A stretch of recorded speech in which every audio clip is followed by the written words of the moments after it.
Faiz, NIM 222011003 dari kelas HKI A4.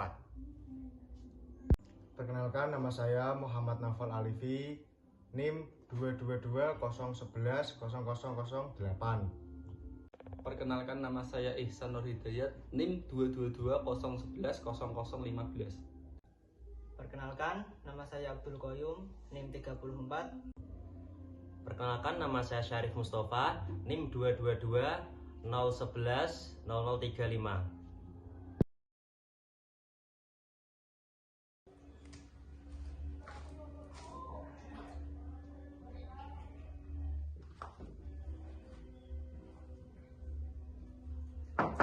Assalamualaikum. Waalaikumsalam. Yun, kamu tahu gak Yun berita maling yang diajar masa di Bogor Kota Semarang? Tahu gak Yun? Nah, itu parah banget Yun. Jadi dia itu nyolong sepeda motor, terus pergok warga lalu digebukin sampai meninggal. Menurut teman-teman bagaimana pendapatnya? Setuju sekali. Ya emang harus gitu. Loh, Biar ada hukuman sosialnya, Mas. Kalau nggak gitu, nanti ya kita warga-warga ini ya dirugikan karena kejadiannya kayak gitu terus. loh, meskipun maling, tapi kan dia tetap manusia, tetap hak asasi manusia harus dijunjung tinggi. Oh gitu toh, Mas? Ya gak gitu, gini loh. Gimana? Kita itu kan sebagai mahasiswa hukum, Oh iya, Mas. yang diajar oleh beberapa profesor Anies Mohaimin, Profesor Suryadi, Profesor Mudakir, dan lain sebagainya. Nah, di dalam Undang-Undang Dasar 1945, tepatnya pada pasal 1 ayat 3 yang berbunyi, Indonesia adalah negara hukum. Artinya semua yang ada di Indonesia ini diatur oleh hukum, termasuk tindakan pencurian tadi. Kalau ada maling yang dia dihajar massa, apalagi sampai meninggal, itu malah justru melanggar hak asasi manusia. Karena maling itu kan manusia, dia punya hak untuk hidup, punya hak untuk kebebasan. Dan itu dijamin dalam Undang-Undang pasal 28 Undang-Undang Dasar 1945. Itu jangan mau Berarti nggak boleh apa sendiri. Ya boleh, karena Nah, terus solusinya gimana kalau gitu, Pak? Kita ini sebagai warga tuh sudah resah. Terus kalau ada kejadian kayak gini, kira-kira harus diapakan?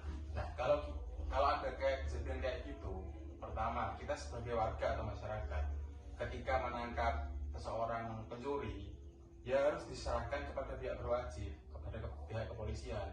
Nah, nantinya di kepolisian itu akan ada penyidikan dan penyelidikan, akan ada pengumpulan barang-barang bukti. Setelah itu kepolisian akan melimpahkan semua berkasnya ke kejaksaan. Setelah di kejaksaan akan melimpahkan berkasnya ke pengadilan negeri setempat.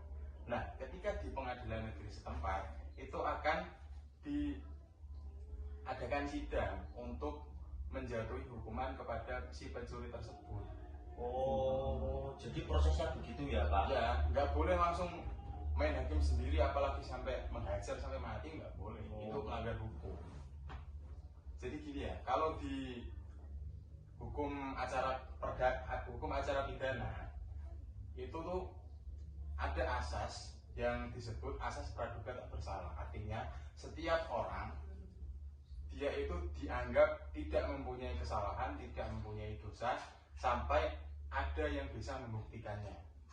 Maksudnya dia emang maling, dia tertuduh maling, tapi harus ada barang-barang buktinya, ada saksinya, ada keterangan masyarakatnya dan lain-lain. Nah, ketika sudah disidang, itu kan disidang, hakim juga nggak boleh asal menyidang, atau pihak pengadilan nggak boleh asal menyidang, menghadirkan terdakwa. Dia harus memastikan terdakwa itu harus benar-benar dalam keadaan sehat, terus dalam keadaan masih bisa untuk diajak komunikasi juga, untuk dimintai keterangan secara lebih lanjut gitu. Oh begitu. Nek ngono mantanku yo nganu, Mas. Mantanku bisa dipidana lho, Mas. Soalnya dia maling lho, Mas. Maling apa, Mas? Maling hati. Nah, jadi gitu ya teman-teman.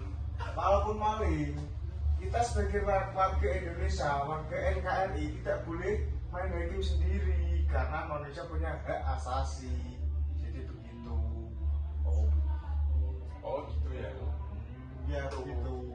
Jangan salah keroyok. Alangkah baiknya diserahkan ke isian tuh.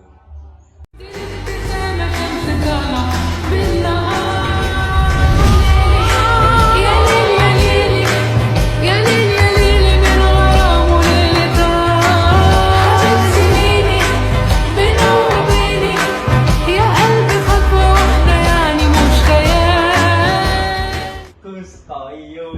Ai. Kalau kamu, mana Cocok.